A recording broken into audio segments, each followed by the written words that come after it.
Hey guys, I'm Nat. I'm George. We're with the Keeper's Hive. Today we got something exciting to show you.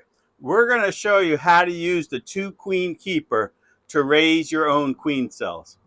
So those of you who have raised queen cells before, you know that it's an important part of sustainability. Some of you may have used a cloak board in before as a starter finisher. That's what we use as the two queen keeper. We use a cloak board with the two queen keeper to raise just amazing cells.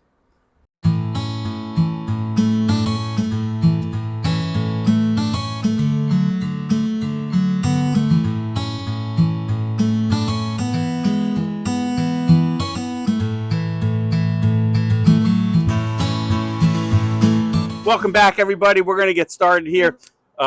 Just as a reminder, what we have here is a two queen keeper, 8-frame brood chamber, 8-frame brood chamber. We have a cloak board. Any cloak board would work, but this is one I made special, a spacer box and exchange box. So a week ago, Nat, I was in this hive and I did a double demaree. I demaried both sides and brought, I think, 8 or 9 frames of brood up into this box. So the first thing we're going to do to get ready to make queen cells is to make sure they didn't make any emergency cells on any of these frames. So now these frames were brought up from the brood chamber a week ago. So what we want to do is we want to run each one of these and make sure we don't have any emergency queen cells on them. So we're just looking, pretty much everything on these frames are now 7 days old. So they're not going to be able to use any of these uncapped larvae to make queen cells anymore. So again, we're just looking to make sure you don't see any emergency queen cells on any of the frames.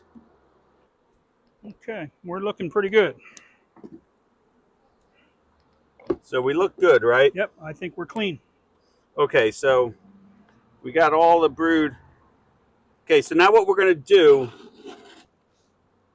is here's our grafting frame that we're going to use tomorrow to graft. So I like to put the grafting frame, this has 30 cells, 30 cups in it that we're going to graft tomorrow.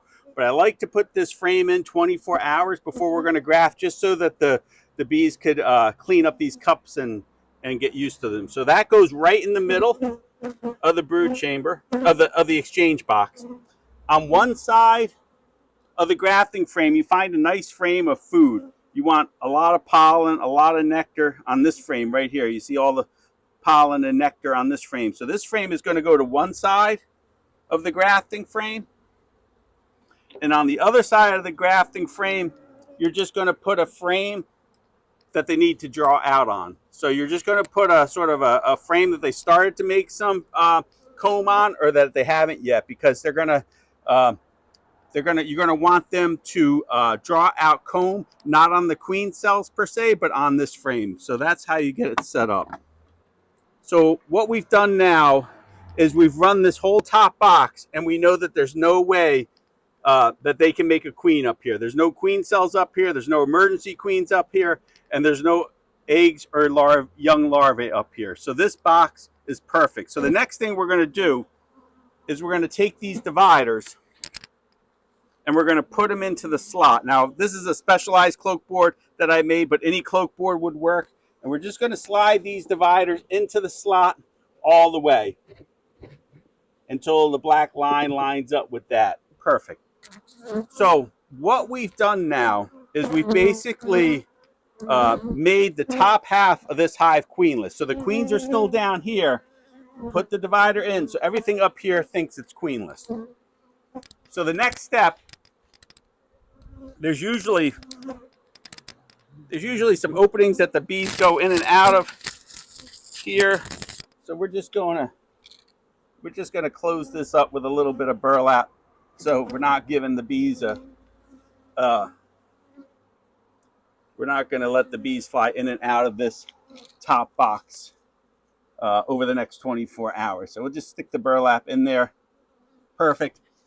So now what we're going to do, which is really exciting, is we're going to go into the 2 brood chambers, and we're going to take all the bees, most of the bees that are in the brood chamber, and shake them up above here. So what we want is we want to get those nurse bees that are down there and move them up here. What we want to be sure of is that we don't take the queen. We leave the queens down there. So Nat's going to work this side. I'm going to work that side, and we're just going to sort of hopefully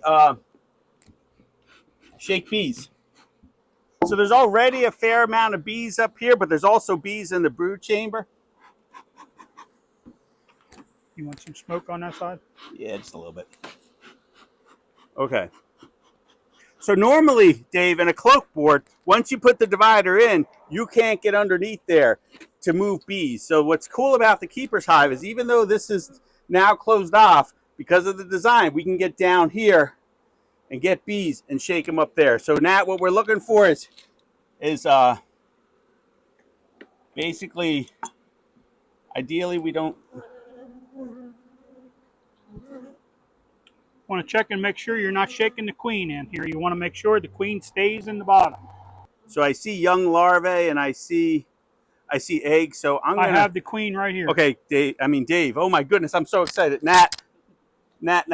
Okay, you got the issue. Now you got it solved, right? Yep. So you're gonna put the queen in there with the frame that she's on. There's the queen, right there.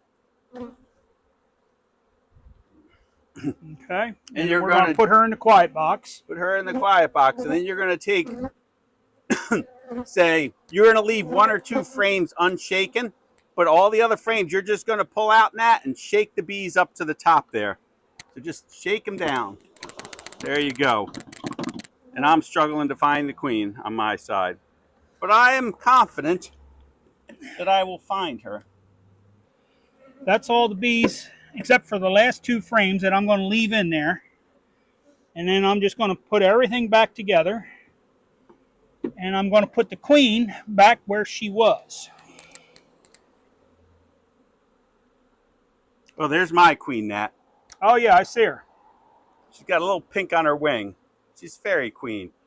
But that's cool, right? So I found the queen. The queen will go back into the bottom. And all these frames of bees that are up here get 1, 2, 3.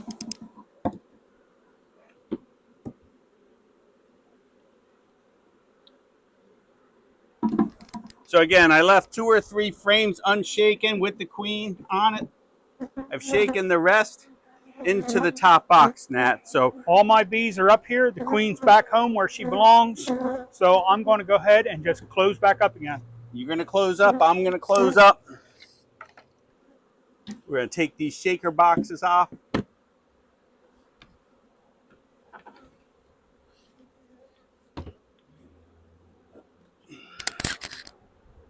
Put the honey super back on. I'm going to take these off for today. Just take those off. I don't want the bees flying out of here for the next 24 hours.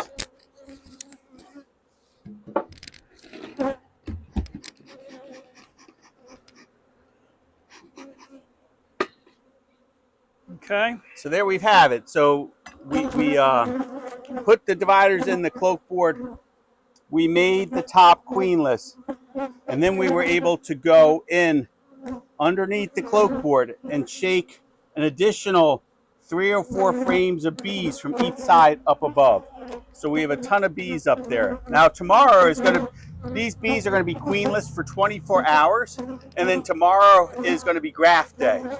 So what I'm going to do tomorrow is, since I like the queen on this side, I'm just going to go in here, grab a frame of eggs and larvae, and graft, and put the grafts up here. So I can access these frame to graft from, even though the divider is in the cloak board. So another unique feature, another unique element of what we can do using the 2 queen keeper as a queen right starter finisher to make queen cells.